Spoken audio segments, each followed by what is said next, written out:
Mas olha, a gente vai começar o programa de hoje contando uma história. Peço que o Junião me ajude a contar essa história para você de casa. Você conhece, olha, o cineasta Eduardo Coutinho, um dos mais renomados do Brasil, foi assassinado a facadas na manhã de ontem no seu apartamento no Rio de Janeiro. O principal suspeito da morte do cineasta é o seu filho, Daniel Coutinho, que, segundo o delegado que investiga aí o caso, teve um surto de esquizofrenia. Daniel também teria esfaqueado a mãe dele, que está internada, inclusive, em estado grave em um hospital da capital fluminense.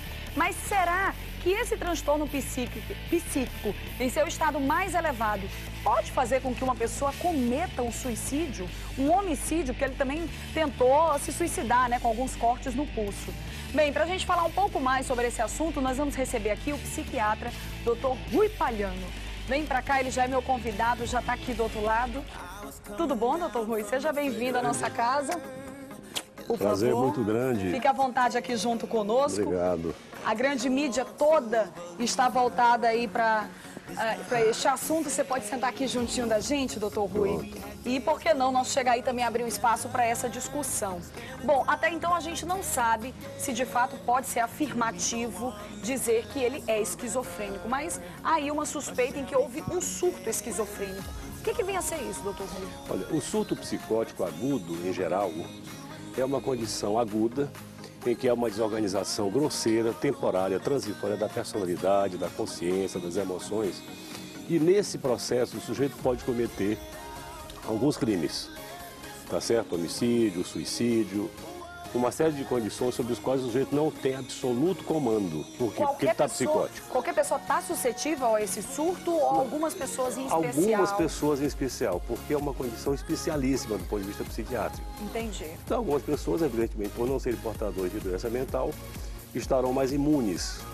Mas outras, entre as quais dependentes químicos, usuários de drogas, esquizofrênicos, pacientes com transtorno bipolar, são as pessoas mais vítimas dessa condição psiquiátrica.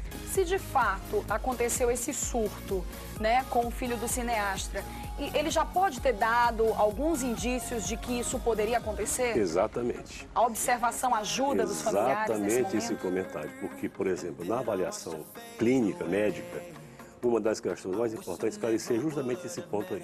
Saber se anteriormente a esse comportamento, a essa conduta, ele já não vinha insinuando propostas, ameaças, atitudes sugestivas da deflagração de uma crise desse tipo.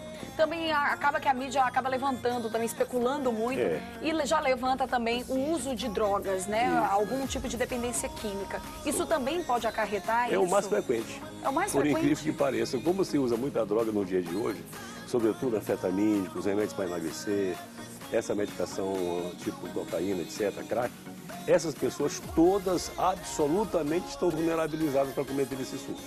Olha só. Nessa condição de uso de drogas, nós consideramos a condição mais favorável para alguém ter um transtorno desse tipo agudo.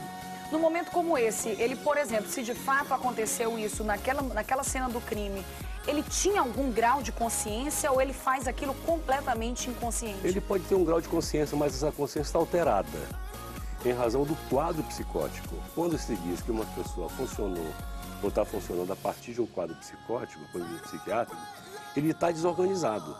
Quer dizer, seu nível de referência, sua cognição, seus sentimentos, seus afetos, suas emoções estão absolutamente alteradas. Então, a partir desse comportamento alterado é que ele funcionará. Entendi. Por isso é que muitos desses pacientes não são sujeitos a ser penalizados, assim, do ponto de vista jurídico. Criminalmente, são né? inimputáveis, porque eles não respondem pela atitude desse tipo. Agora, para que se possa afirmar isto, é preciso que haja uma perícia psiquiátrica, um perito médico legal, para poder justamente afirmar essa condição em que esse crime foi cometido. Ou seja, agora o próximo passo é ter uma investigação, né, com um psiquiatra para poder fazer essa avaliação e dar com precisão, né, esse diagnóstico. É isso mesmo. Porque isso é definitivo, né? Acho que ao se desvendar os caminhos desse crime, eu acho que isso é definitivo. É verdade. De que forma a família pode estar atento, doutor Rui, a esses sintomas, a esses leves indícios que vêm acontecendo de que aquela pessoa pode ali estar na iminência de um surto? Interessante. Carol, eu vou aproveitar a sua pergunta, porque eu achei muito importante, é dizer o seguinte, que todos os pacientes que estão submetidos a tratamento psiquiátrico estão sujeitos, eventualmente, a reapresentar essas doenças. Todas elas, sem exceção. desde uma simples depressão até um quadro psicótico agudo, uma esquizofrenia, etc.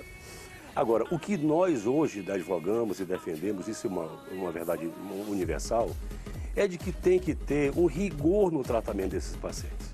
Isso, em geral, acontece quando esse rigor não foi cumprido. Porque se eu tenho uma doença mental, que é uma doença como outra qualquer, e me encontro em tratamento médico sob responsabilidade do profissional, eu não vou mais adoecer. Agora, se eu tenho uma doença, relaxo, não tomo meu medicamento, não vou ao médico periodicamente, não dou muita bola para aquilo que me recomendam, deixo de tomar anos ou meses uma medicação, eu sou sujeito a reapresentar essas patologias, porque não depende de mim. Ninguém é doente mental porque quer. A doença mental é uma imposição da natureza do sujeito. Ninguém adoece porque deixou um namorado, deixou uma namorada, se matou porque... Isso são, em geral, pretextos, são gatilhos na vida. Pode vir a desencadear, né? A tornar latente aquele problema. Bom, a pessoa que usa droga, que usa cocaína, que usa crack, que fuma maconha, que bebe exageradamente, está sujeito a cometer um crime desse, porque ele não tem sob controle. Veja a quantidade exagerada aí de acidentes, de homicídios, de suicídios, acidentes de trânsito, a partir de quê? Da alteração de consciência do sujeito.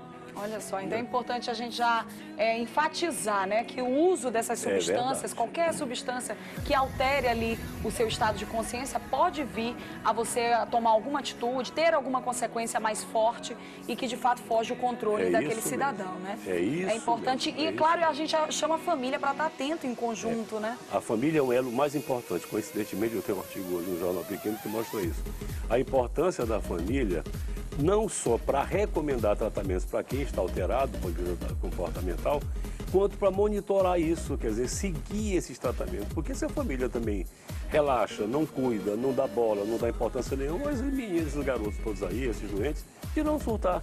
E até para não ficar nesse clima de insegurança, né? Você dentro da sua própria casa, com sua família, teoricamente, o lugar onde era você estar mais tranquilo, você ficar... É o contrário, né? Imagina você estar dormindo e você ser surpreendido com um filho por uma condição como essa. Numa atitude dessa. E como eles não têm nenhuma responsabilidade, porque estão em surto psicótico, estão fora deles, fora da consciência, a situação toma uma dimensão assim horrível. Eu imagino que no momento em que essa pessoa retoma a sua consciência, deve ser um momento um pouco chocante, dramático, né? Dramático. Dramático. E você sai da água pro vinho. É. Quer dizer, depois que você retoma o seu tratamento, vai pro seu médico, etc, etc, você vai recobrar suas consciências. E a memória fica. Esses fatos não acontecem com o borramento da memória. Você vai ter a memória daqueles eventos todos. Então você imagina o drama, o outro drama que não vai se sobrepor, já o drama de ser um doente mental. Olha só. Então, realmente... É uma convivência mesmo, consigo mesmo. Consigo, muito difícil. Bem difícil, muito doutor Rui. É evitável e prevenível, aproveitando o seu comentário que eu achei importante. Você pode evitar tudo isso, desde que faça as coisas corretas. Muito bom, doutor Rui. Obrigada pela tua presença junto com a gente. Prazer, muito, parabéns. Obrigada pelos esclarecimentos. Maravilha. Tá bom? Você é lindo. Para vocês de casa, olha, fica ligado, a gente ainda tem um monte de coisa boa no nosso programa de hoje, dessa segunda-feira. Inclusive, hoje nós vamos ter o nosso quadro DR, Discutindo Relação. E de acordo com a votação do público, o tema escolhido para esta segunda-feira é sobre relacionamento virtual. Você já participa, você já teve, você já viveu um relacionamento virtual muito intenso? Participa junto com a gente, que aí a gente vai lá na nossa fanpage conferir, tá bom? Vamos para o intervalo bem rápido e a gente volta já.